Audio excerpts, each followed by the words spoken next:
What's going on, guys? It's Gordon Sign here, coach of your Trenton Dragapults, bringing you the Week 6 recap for the BTA. I am joined by Tyler. Howdy. And I'm joined by Valor. I would give an intro, but I've been paralyzed by stun spore. I will give an intro next turn. Oh, dear God. Alright, speaking of next turn, we'll get into Valor versus Incog in a second here. But just to start off, JD versus Colin, we will not be showing this battle this week. JD ended up winning it 1-0. Colin will no longer be in the league going forward. Rozzy has actually come back in to take over for Colin. So yes, JD has Rozzy's old team, and now Rozzy has Colin's team, whatever. Rozzy's record on the website will be reported in two separate ways for two separate things because, you know, it's separate teams. So that's all clear and out of the way. There was just some shit in this battle that was not suitable for YouTube or the league for that matter. So we're going to move on from this. We're going to have a good video, but wanted to get that out of the way. That being said, we got Incog versus Valor. Now, Valor, before we hear about your sets, I just want to run through Incog's Mons here real quick. So he had the Scarf G-Max Gengar, pretty standard Sludge Wave, Shadow Ball Psychic, but then he also ran the Destiny Bond. So Scarf Destiny Bond was an interesting one. Cinderace had protective pads, which was also very interesting. I like the set though, protecting it from Rocky Helmet damage. Standard Incog set for that was Super Fang, U-Turn, Pyro Ball, Gunk Shot.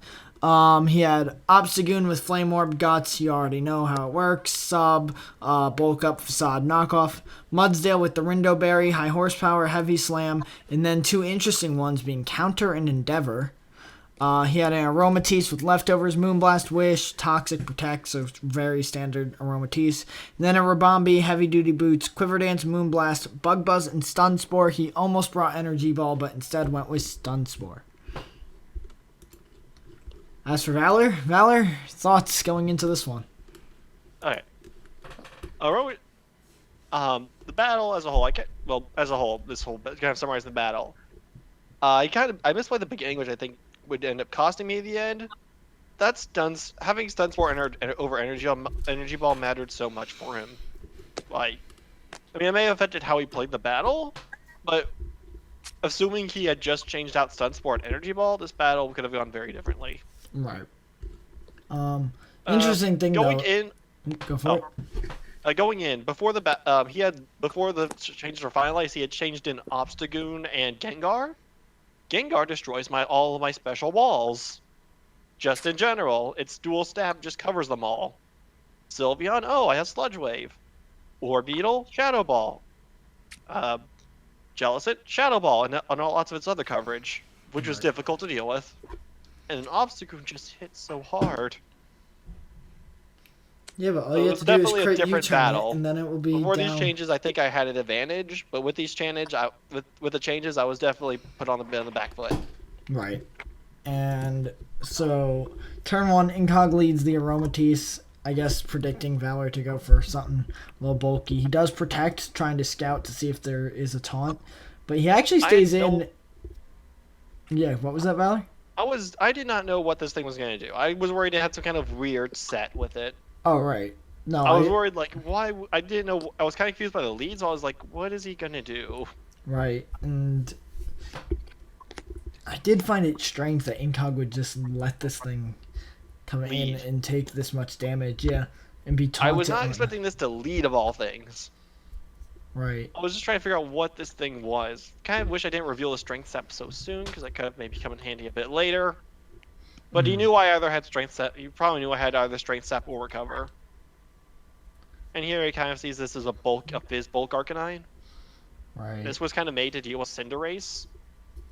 Because Incog always talked about how he loved his choice band Cinderace. But no. Incog finally says, alright, fuck it, Aromatisse ain't staying in. Alright, Power Whip play there.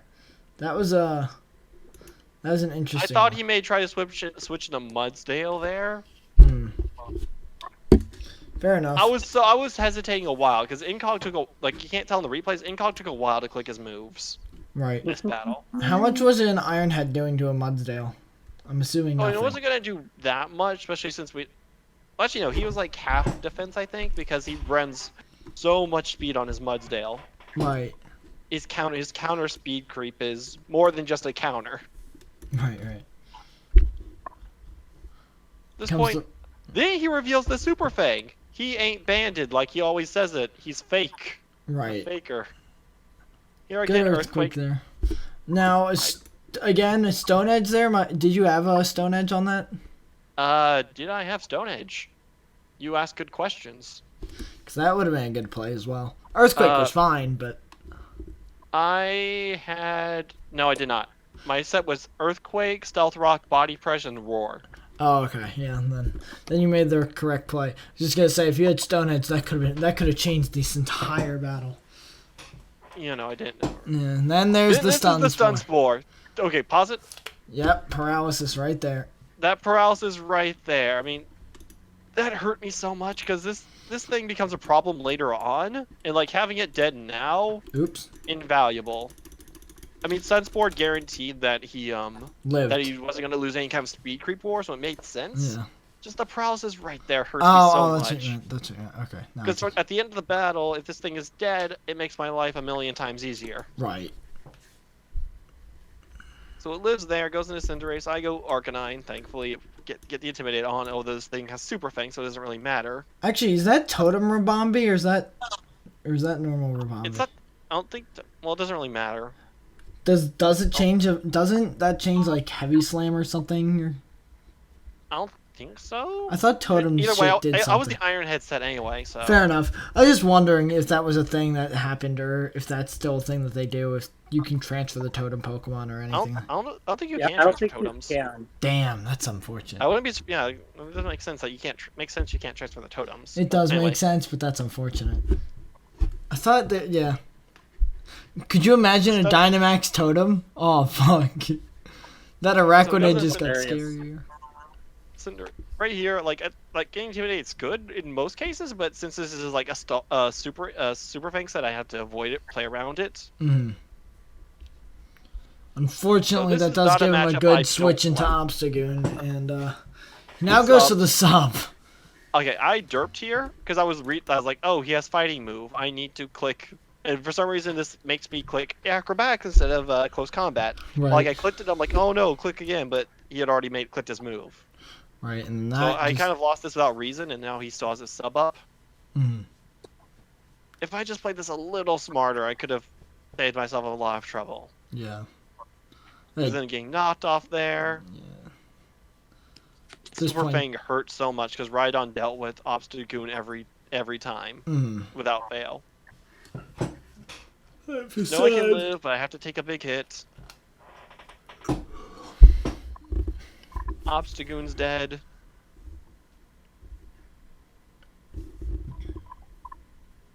PD maxes. I know I can't really do much. I don't want to switch to anything, so I die. Bring in my Caporaja. I am an Assault Vest, so I can live this even at +1. That's what I count for, and he was prepared for. So here I started thinking, wait a minute, I may be able to pull this back because these steel spikes really hurt his. Hurts Rabombi a whole bunch by steel spikes. So like I thought I may had a win con at the end. I was like, oh wait, I have a chance. Right. So at this point, like I was kind of thinking like I had lost, but then kind of realizing I have a chance still. That speed on Mudsdale coming in there to kill off. I mean, I was paralyzed, but he had a lot of speed on it. So here I kind of was looking at the battle like I still have a chance because my Jellicent had the Ghost Berry intended for Aegislash.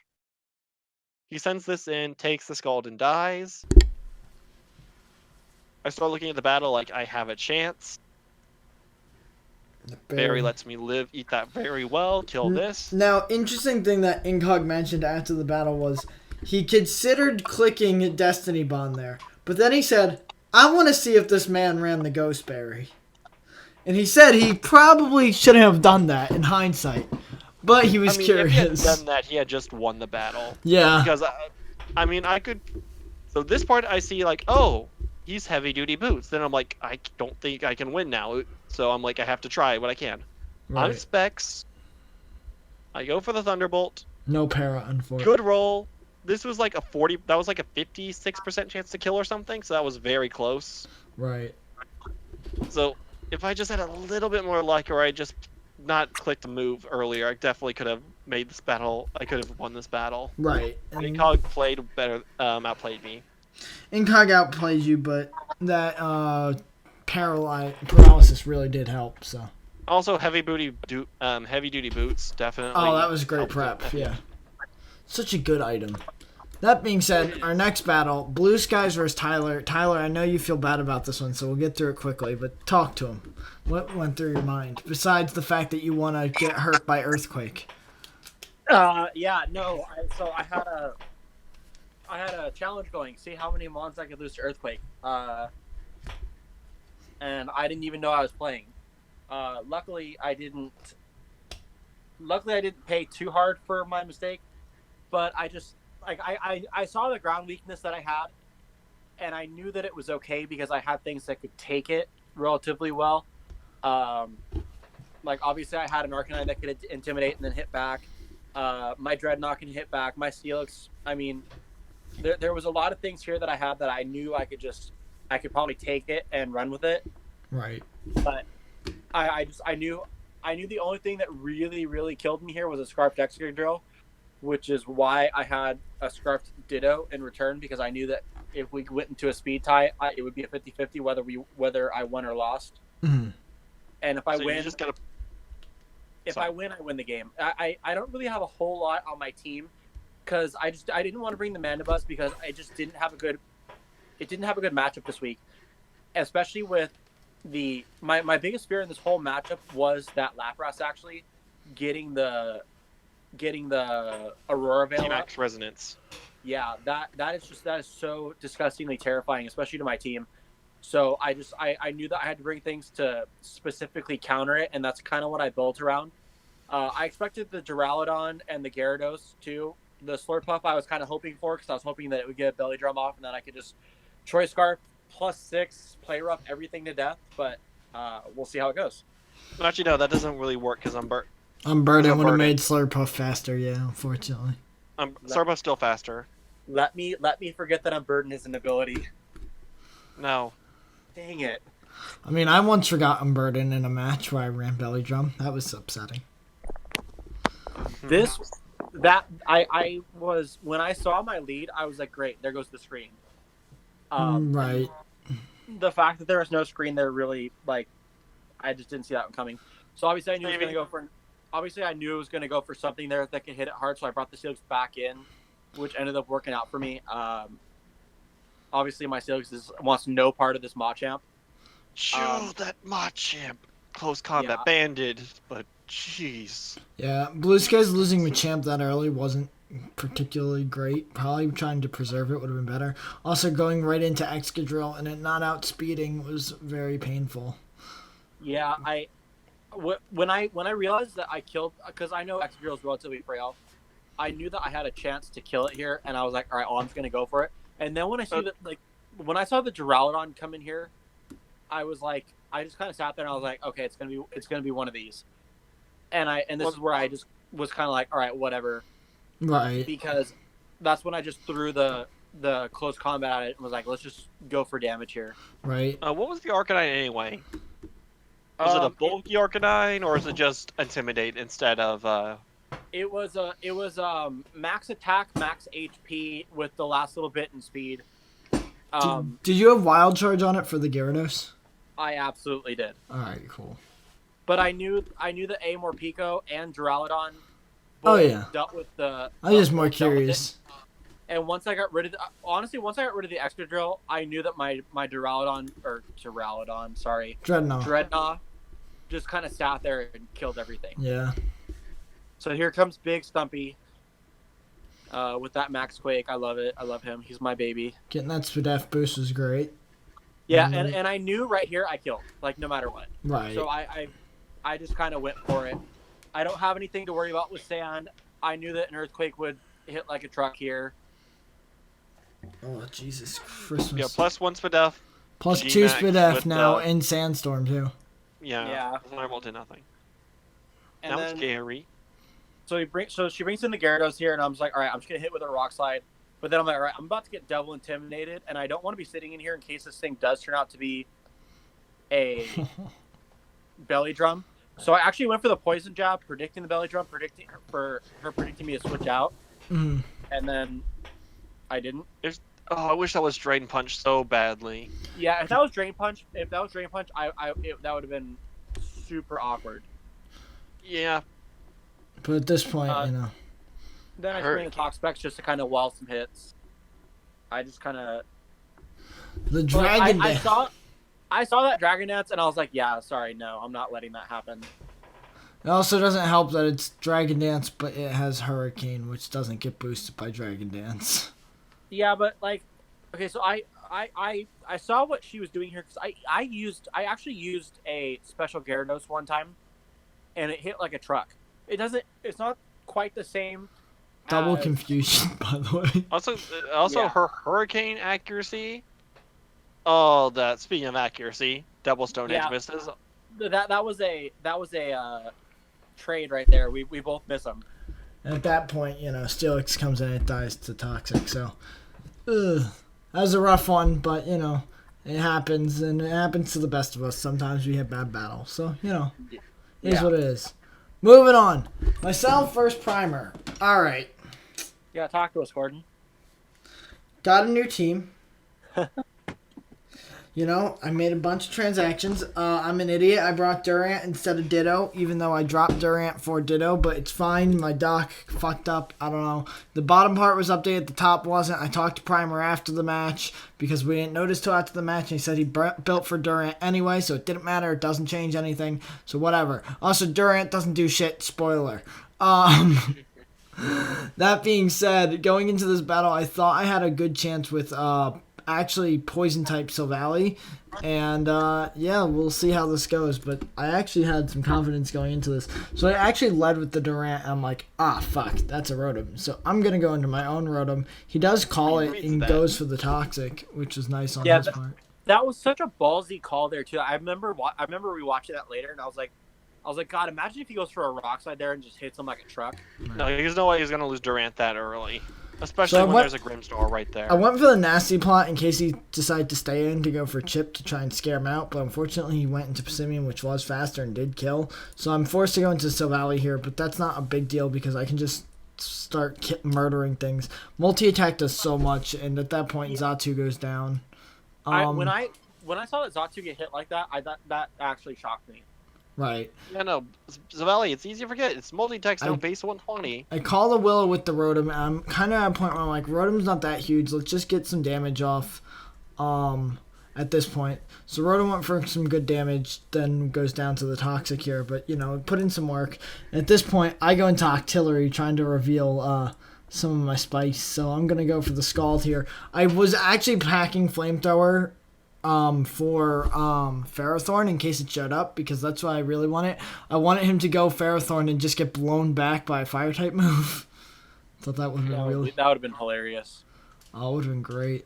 Fortunately, Moody lowers the special attack there, so forced out, but Togekiss can just come in and be a sponge. At this point, I'm going to go for the air slash flinches, which unfortunately I don't get. I'm just Never like, lucky. okay, now I miss. The miss. Miss there. I was like, okay, see how this is. We're going to flinch you this time. And I finally got it. And I'm just like, I'm not missing. I'm killing this thing. So now that's dead. I would have pain split it, so. Right. So at this point, I just go into Durant kind of for a sack because I'm like, it's not going to do much. Let's try and get some damage. Oh, hustle. Great. I guess that's what I get for bringing something I shouldn't have brought this week. Oh, super power. Great. Recovered expecting to heal.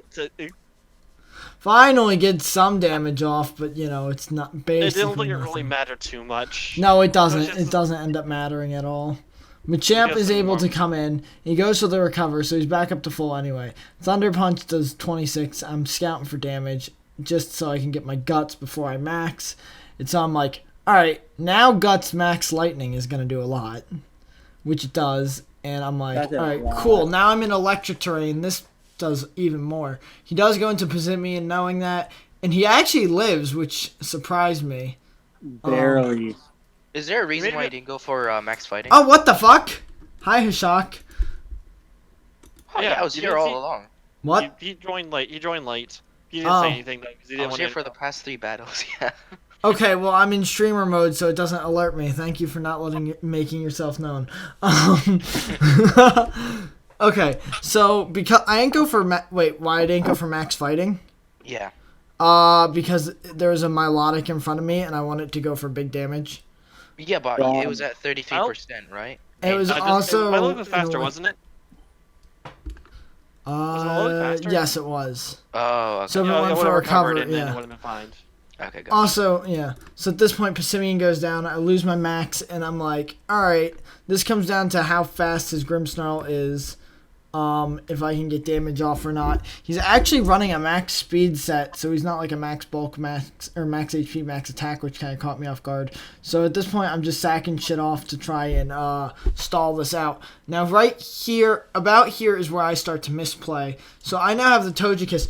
Right here, I should have switched into Silvally Poison. Instead, I let the Togekiss go down, because I'm thinking I can kill both the Milotic and the Grimmsnarl with this thing.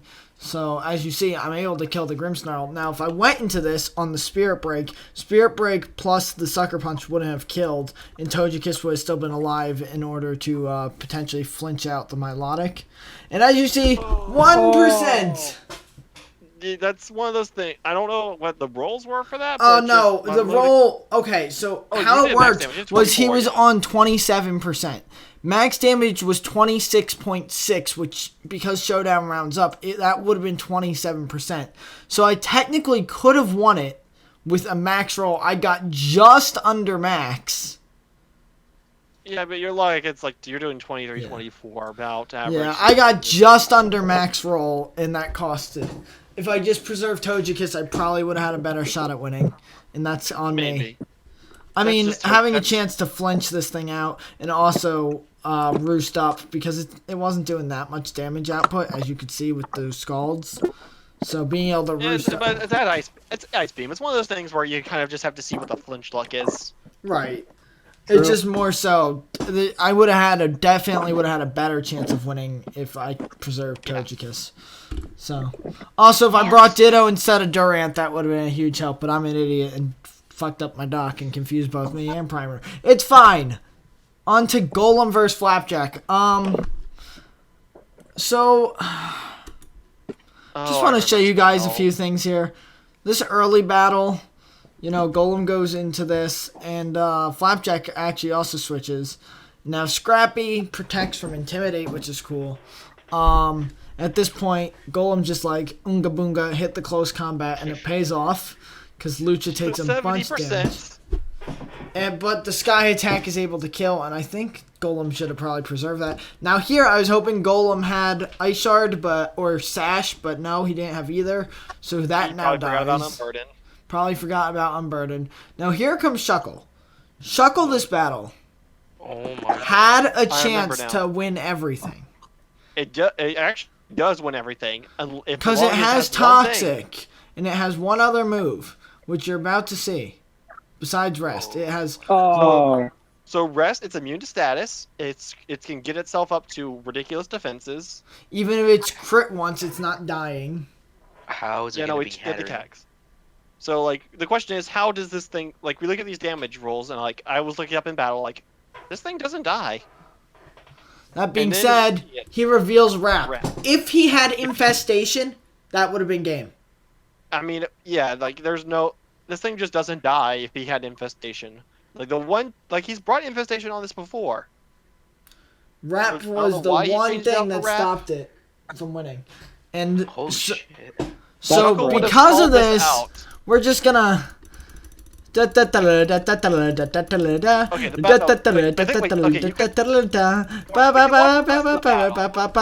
there it is.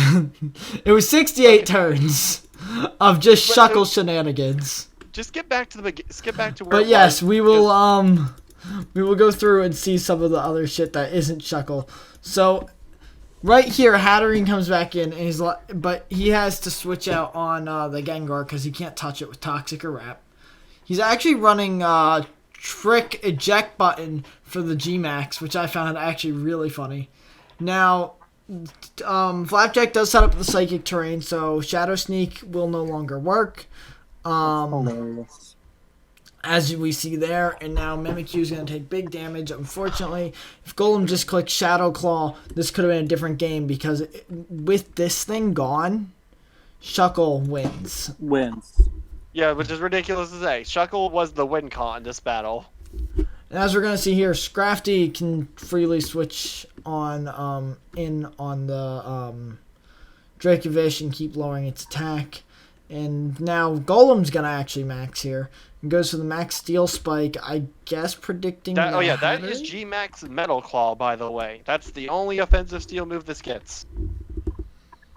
So now he goes for the max Knuckle, which I'm like, okay. Yeah, that Mudsdale just kind of sat there and was like, thanks. I mean, so the water move. Also, we see this Mudsdale is not stamina. Yeah, I just realized that. Which was probably just a mistake. It was probably own tempo, because that is the standard set. The Hydro miss. Yes. This thing had Hydro Pump. Wait, no, but why is it using Hydro Pump? Don't worry about it. That's a great question. Attack set is 40. It has like 120 in He's run Blizzard before. And now at this point, Golem actually still has a win con. He just has to get rid of Gengar. Like, at this point, that's the only thing he can do. Before he gets down to Suckle, he has to kill the Gengar. Otherwise, he can't win. And Flapjack doesn't have much of the fish other than Scrafty.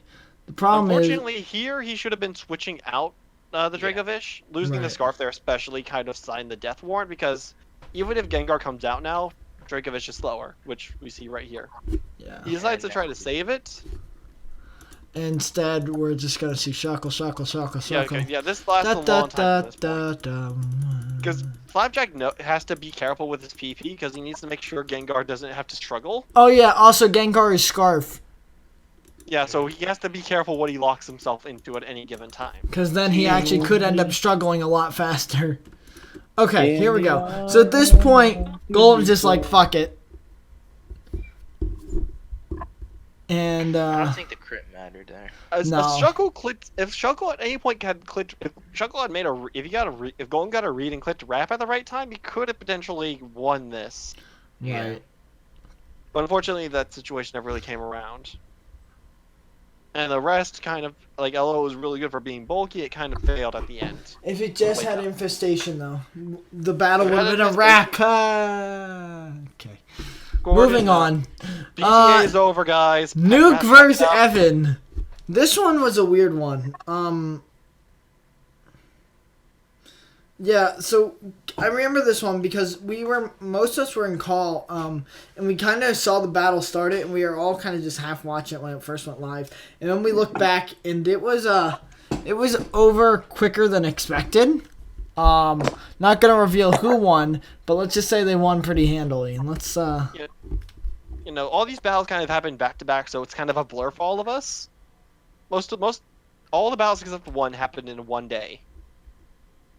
Right. Everybody waited till Sunday. Mood. I don't battle till Sunday, because Sunday's for winners.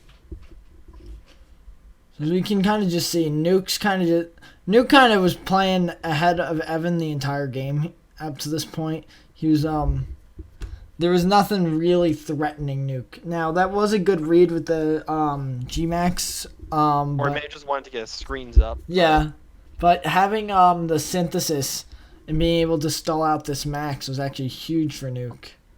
Honestly, Nuke's team is so scary. Yeah. Yeah, and Nuke's been getting more and more consistent with it as he started to get more comfortable. At this point, Evan forgets out Queenly Majesty and goes to the Ice Shard, which ain't gonna do anything. Now, Whimsicott's able to come in here for free. And Nuke's just going to U-turn right out back and go into Caporaja. And then, for some reason, setting up the Trick Room when there's a Caporaja. I don't really understand that very much. It was for Turtonator. I don't know the deal with Evan's Turtonator is slower, but like... But then it also has Shell Smash, which gives it speed. Yeah, I was confused by the Shell Smash here. You gotta remember, he's playing in like... Yeah, so now it outspeeds Caporaja, which means it underspeeds and dies. Yeah. Tries the Swords Dance. But still takes Caporaja's just like, nah. You ain't doing that in my face. Don't underestimate Copperash's damage. This Oh, point, here's he's a memento. This is just a Interesting. losing battle at this point. Even with the memento up, this if Jeez. that's at half attack, -2, and it still did that much with a berry. Did we actually make sure we counted that as a self-death on Evan's side for the battle? Probably want to check the doc after this. I think But I did this one. Anyway. Shadow Claw, Runegus. finally gets a Unfortunately, kill. But at this point, it's kind of just over. It's hard. You can't really come back much from this point, especially with unless if it's a G max maybe, but then we see a sub, which interestingly enough, it takes it, which kind of caught all of us off guard. Freeze dry does a chunk, but it's only 37%. This is a very special bulk. At this point, the battle is just kind of over. This Lappers cannot break these last few mons by itself. Right. G-Max Lapras is so scary. I hate it. What? G-Max Lapras is so scary. I hate it. Okay, don't but think so. Nukes was done properly. Any mon that can throw up an Aurora Veil and also damage you at the same time, that's scary. I don't know. It's really slow. Oh god. Okay. Hash, talk to him. Okay. All I gotta say. Walt won this battle in my heart. I felt like we weren't playing Pokemon, especially near the end. This battle was weird. Oh boy. So Walt, he's very much knew what you were trying to do. As you can see, he taunts you turn 1. That Fireball Powerball missed miss there. is unfortunate because that would have done decent damage. Could have mattered more in the later game. The D I dance. wonder what kind of game. I wonder what game Hash is playing. He's playing the setup game, and then Walt's having none of it. He's very much prepared for pretty much everything you've been trying to do. And you try again, and then you are punished. And then you are punished for it, as you should be. Thank and you, then, what do you Walter. know? Another setup on. But it's just I was caught off guard there. He one-shot me. I was like, holy shit. Rotom is strong. Wow, look I wonder at why this. he's catching another setup on. It's like you Oh. try the same thing every single week. I fucked up the EVs there though, which kind of sucked. What was wrong with the EVs? It wasn't at 50%, which would have. Oh, duh. Yeah. Oh yeah. Bong. Look at Unfortunately, Bronzong was made to deal with Cloyster, I believe. Right. that. Oh, So unfortunately, taking that right there hurts him so much. But here, he has his own. He max guards. So no more max lightning. I live though. Got that spread. Max knuckle boosts his attack, but you get the Agavary again. Look at that damage. Wild Charge does so much. But also so much recoil.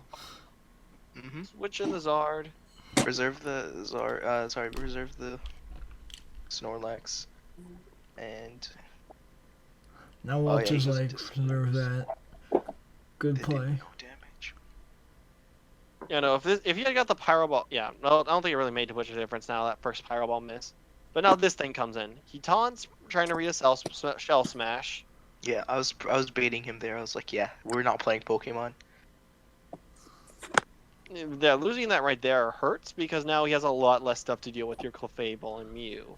Full Right. switch there, lets him get the momentum back, switches in Drapion. Oh, this was funny. Ice School Spear again, you're deciding, I can't really set up, this thing has Whirlwind. I was He reads hoping it anyway. it was gonna get flinched. If he had attacked you that turn... If he went had for knockoff, knockoff that there, would've that would have been huge. Yeah. Knockoff would have been so nice. And then you try Calm Minding again. Knockoffs, so much damage. Besides the Baton Pass, you go into Clefable, he reads See- it, goes for Whirlwind. And then this is where I go for Cloyster. He poison Poison jabs. Jab instead of Knockoff. And this is where he chokes, because he poison jab. I'm like, oh, if he's gonna poison jab, then I'm gonna freely set up my Shell Smash. And I'm like, okay, yeah, I win. I click Yeah, the the- win button. Yeah, if he had clicked knockoff or whirlwind at this turn, maybe things could have gone a bit different. Yeah. God, I love Cloister. Fortunately, like the poison damage isn't gonna rack up in enough time without like him having protect. Right. But all of his mons are so weak at this point that nothing can really live long enough. Exactly. And fortunately, that's a win for Hash. But he great. did. Clef didn't get a kill. That's what matters. Moving on. Yes, that's why he won in all of our hearts. Fish Well, I versus mean- Aaron. Wait, is Cloister top of the kill leader now? We got 4 kills. It's not at the top. Shoot. It's on the Okay. board though. Unfortunate. Wait, what do you mean he got 4 kills? You haven't battled since then. No, I said He he got 4 meant for kills that during week. that. Yeah. Oh. So this battle, Aaron versus Fish. Up to this point, Turn 2 Hurricane Oh crit my kill. God, I forgot that killed. Yeah. Oh boy. Sucks. Fortunately, Artifice does not get Swift Swim, so it can't abuse this weather. Which sucks, because this would have been a nice counter. Well, you know, Clefable, that it isn't. Well, you know, this Clefable is the worst thing in the world. Still not great. Not great. That's an Funny. intimidated Hitmon. That's It a wasn't Hitmontop with rain. intimidate. Still. And it also got the double. When you switch out, it doubles in power. Right.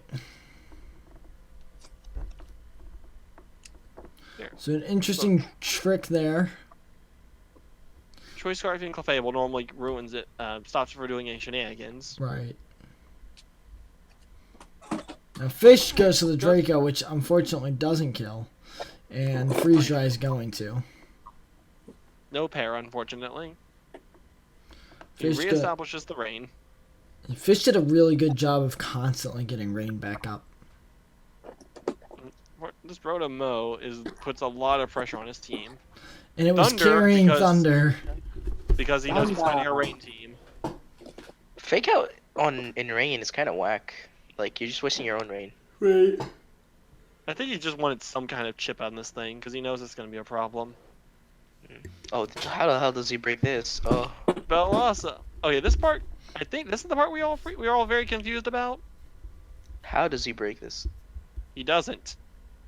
Yep, I guess he just loses to this thing. No, it's later in the battle we get really confused why he clicked a certain move. So Fish realizes, okay, fuck this. Reestablishes the rain. He knows he can't kill this. Palipur will chunk whatever comes in. So This Komodo time, comes it's in and Komodo actually with gets Hurt. O-code. This is just like a Pelipper's battle. strong. I feel like at this point he should have just made Pelipper the front thing, right? Just brought in Pelipper every time to kill shit, because he would have killed something every time he Now came. Zard sets up, Zard finally decides it's time to G Max. but Fish does Thunder Wave land the Paris. Thunder Wave. And it actually gets the full para there. As Fish went for a double Thunder Wave again. because he was scarfed. No, yeah, he was Oh scarfed. yeah, I forgot he switched to He scarf. didn't want to switch his things out. So at this point he has Barraskewda, but he goes to the close combat Oh. predicting the Rotom. Or just like close Wait, combat what- there for wait. some reason. Or Wait, the, pause I think he was pause. predicting the it. Pause. Rotom. Pause. Yeah, I got it. Yeah. What health was Rotom at? You can scroll over Rotom. 46. It's at 40. It's, Or maybe Hey, it we was know the it's Thunder, Blossom. because- I don't know. He said he was predicting one of the two. but I still think clicking a What? water move there would have just Yeah. still done it. Because there wasn't that It's much gonna- need to preserve Zard at this point. Yeah, Zard didn't really do too much. Clicking a water move still would do some good chunk on something. I don't know Telling why us he is went into Barraskewda now when he could have went into Dreadnought. Dreadnought didn't outspeed Charizard. That's fair, but what's Charizard doing? I Dying. don't- Well, I mean, But what depends if- on. Oh yeah, it what- can't use its grass move ananymore. Right. I guess he Maybe could have had went the hard solar beam Blossom, tech. so Or Thunderbolt. I mean, Thunder Punch. But that's true. because losing Barraskewda there just puts him in a bad situation overall in this battle. Yeah. Manages to kill this. Because now he has nothing faster than the Rotom. And now he loses to Blossom.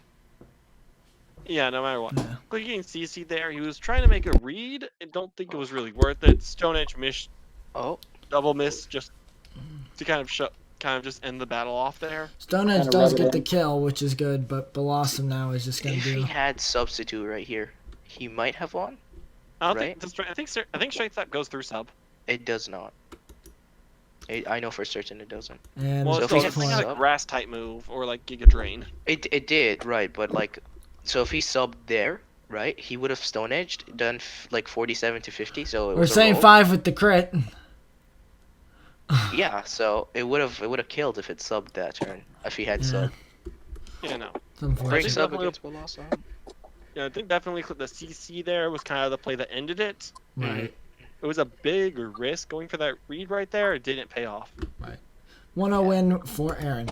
And we're going to close out with our final game. Oh, God. I don't remember. Oh, that's Poor right. Mark. Poor Cog. Cog last was no- week got screwed over by hacks. Let's see how it goes this week. So the Corviknight versus the Seismitoad leads. So Mark decides he's leading this bulk upset, which is terrifying for this physical Seismitoad. And So he goes straight actually, down. Cog's entire physical team except for Salazzle. Yes, like nothing hits this besides So the Cog is like, I have one answer to this. I have one answer. If it There's doesn't one work, the battle is over. Okay, pause it. And that, Goodbye. my friend, looked like game. Yeah, no, because Flamethrower didn't kill even at +2. Fire Blast had less accuracy, so he's like, I'm gonna go for the Overheat because it's the most accurate move, That could kill. and it still killed. That's a dancing coffin right there, Gordon. Yeah, I mean, No, the Dancing Coffin comes in a little bit later because more crazy stuff happens so Mamo comes in and goes for Ice Fang of all things. and freezes. It's And a, not only is it frozen, it stays frozen. no more leftovers. Now Seismitoad comes in. Cog's like, alright, let's try and get some defense drops, I guess. He's trying to break it, and then he's just not unfreezing. That face when you don't bring a single special attack mon after the first one. I mean, this team apparently, like, he realized Lazo was only the really thing that could deal with the Frozen. Corviknight. Frozen. It's Oh, like a crit! 10%. No It's chance like this a time. 20% chance to wake up every turn. It's like a 10%. 20%, yeah. So To be he fair, realized- if Salazzle hits the overheat, then we're in the similar situation. But yeah, it's unfortunate for Mark to get stuff go your way like that and then everything go out of your way. Yeah, literally the only difference was Cog would have had Salazzle left at 1 HP. Yeah, and Conk, I believe, later reveals Mach Punch, so it would have made no difference. So Tyler, your mic on your end. Yeah. So here comes the Swords Dance from Cog, and Cog's like, alright, I'm gonna go for the Shadow Sneak. Boom. Now I think it's Morpeko like that. comes in, but it ain't taking a +2 play rough. It's Does it slower, so I'm outspeed guessing he's a. Yeah, Morpeko does. I think he may have been an adamant jolly thing. Right. Also, holy shit! Look at the damage. It's doing 29. What the hell? Colossal has a massive defense stat. Except that it just got crit. Yes. Oh, and Mr. Rock Slide, mind you. Jeez. Yeah. Which, you know, if it didn't get crit or hit both Rock Slides, Mimikyu would have been dead and Vaporeon would have had a lot more health. Yeah. This. Fortunately, there the battle's just kind of turned against him a bit. Can't Yeah. take an earthquake. Goes into conk. Everything went extremely wrong after for Mark after Cog missed. I mean, that Assault Vest, having the Assault Vest didn't really matter much at the end. Now this was Goes an for interesting play, the sub. But that's because Cog has a plan. Mind you, a stupid plan, but a plan. Now there's the attack. Cog goes to the stub, he's not going to get it. So now he's going to max to live that Mach Punch. But Mark doesn't go for it, actually. That's a smart play. Mark goes straight for the Dream Punch. But unfortunately, Corviknight still exists. And can just Yeah, Brave he Bird can pick up conk the out. balance. He brought the differential back really well. It was like Oh, yeah. what 4-2.